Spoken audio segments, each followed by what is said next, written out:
nilianza kuona dalili za baadhi ya mawaziri, tena wengine wa ngazi za juu kabisa, kuanza kunichukia. Na muda si mrefu baada ya hapo nikanyweshwa sumu Dodoma, ambayo alimanusula iondoe uhai wangu. Lakini kwa neema za Mwenyezi Mungu nikakiepuka kifo. Baada ya tukio la kunusurika katika kifo, nilimwendea Mzee Mkapa kumweleza dhamira yangu ya kutaka kujihuzuru. Nakumbuka siku hiyo aliniangalia kwa jicho la baba na mwana, akinihurumia. La pili, pia kunipa ujasiri, na baada ya dakika chache akaniambia, na nukuu, "John, kafanye kazi, kamtangulize Mungu." Baada ya hapo nikapewa ulinzi, nikaendelea kuchapa kazi. Katika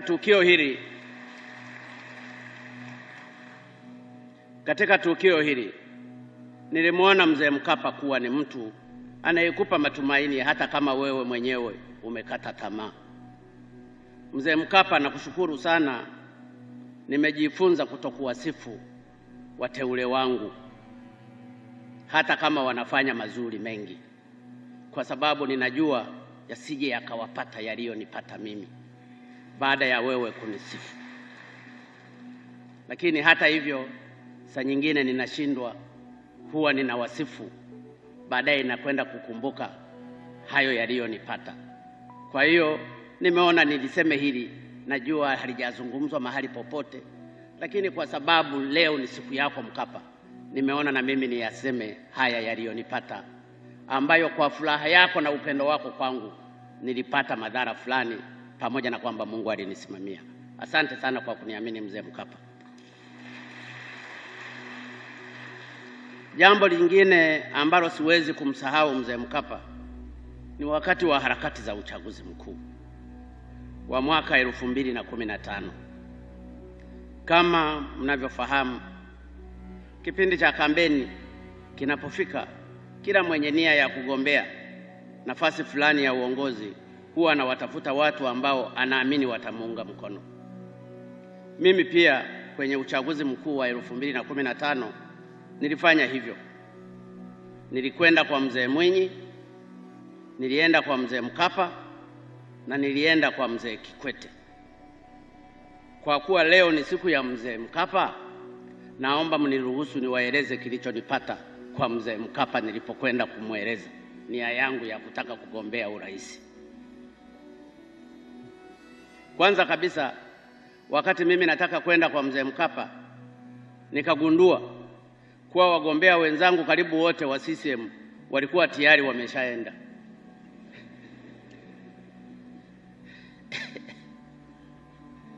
Hapa ikanikumbusha historia kwenye Biblia ya Isaka na Yakobo. Hata hivyo, sikukata tamaa, nami nikaenda na kumweleza Mzee Mkapa kuhusu dhamira yangu ya kutaka kuwania urais. Kwa dakika kadhaa Mzee Mkapa hakunijibu kitu. Na unajua, unapoenda kwa mtu unaeleza halafu hakujibu kitu,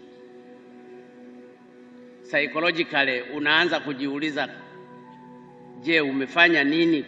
Unajuta saa nyingine hata kwenda kumuuliza hiyo issue. Lakini baada ya kitambo kidogo kupita, alinijibu. Nakumbuka maneno yake, na nukuu, "John, kamtangulize Mungu. Kama dhamira yako itakubalika na Mwenyezi Mungu, utafanikiwa. Kinyume chake hutaweza, haitawezekana." Mwisho wa kunukuu.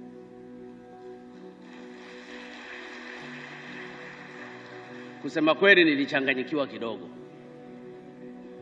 nisielewe anamaanisha nini, kwa sababu binafsi nilitarajia atasema ataniunga mkono au la, lakini akaniacha kwenye mataa hivyo. Hata hivyo, nikachukua ushauri wake wa kumtanguliza Mungu, na hatimaye nikachaguliwa kuwa rais wa awamu ya 5 wa nchi yetu ya Tanzania. Asante sana Mzee Mkapa. Namshukuru sana Mzee Mkapa, na kwa ujumla naweza kusema kuwa kwa kipindi kifupi nilichomfahamu nimeweza kugundua kwamba Mzee Mkapa ni mcha Mungu na ni mtu mwenye kumtanguliza Mungu kwenye masuala yake mengi.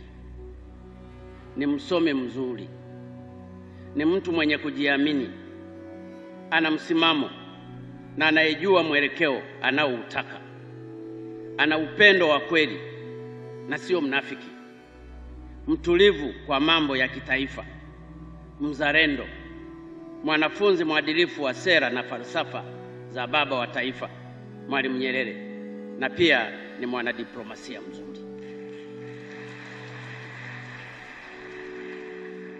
Wakati wa uongozi wake nchi yetu ilipata mafanikio mengi makubwa, ikiwemo kusamehewa deni la dola za Marekani bilioni 3 kati ya dola za Marekani bilioni 7 chini ya mpango wa HIPC uliosimamiwa na Benki ya Dunia na Shirika la Fedha Duniani IMF. Mapato ya serikali kwa mwaka yaliongezeka kutoka dola za Marekani 612 na 587 mwezi Disemba 1995 hadi kufikia dola za Marekani milioni 1 na 796,862 mwezi Disemba 2005. Aidha, wakati wa Mzee Mkapa anaingia madarakani, akiba ya fedha za kigeni ilikuwa inatosheleza mwezi mmoja, lakini wakati anaondoka aliacha hazina ya kutosheleza miezi mitano na siku 3. Mzee Mkapa pia alifanya jitihada kubwa za kuondoa umaskini nchini kwa kuanzisha programu mbalimbali ambazo zingine zimetajwa za kuondoa umaskini, ikiwemo mkakati wa kukuza uchumi na kuondoa umaskini Tanzania Mkukuta, mpango wa kurasimisha rasilimali na biashara za wanyonge Tanzania Mkurabita, pamoja na mifuko ya kusaidia kaya maskini Tanzania Social Action Fund TASAF, ambao ulisaidia kupunguza umaskini. Zaidi ya hapo, mzee alijitahidi sana kuimarisha miundombinu kama ambavyo tayari nimeeleza, pamoja na kuanzisha TANROADS na pia kuboresha huduma za jamii ikiwemo elimu kwa kuanzisha programu ya maendeleo ya elimu ya msingi na sekondari PEDP na SEDP ambazo zilisaidia kuongeza idadi ya wanafunzi wa shule za msingi kutoka milioni 4.8 mwaka 1995 hadi kufikia milioni 7.5 mwaka 2005. Aidha, aliendelea kutunza amani na umoja wa Watanzania. Tunakushukuru sana Mzee Mkapa.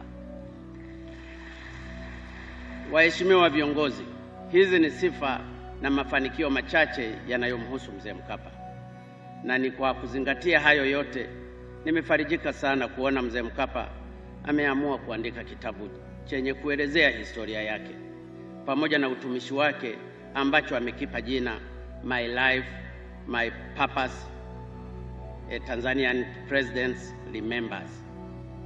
Nina matumaini makubwa kuwa kupitia kitabu hiki Watanzania wengi na dunia kwa ujumla wataifahamu vizuri na kumfahamu vizuri Mzee Mkapa.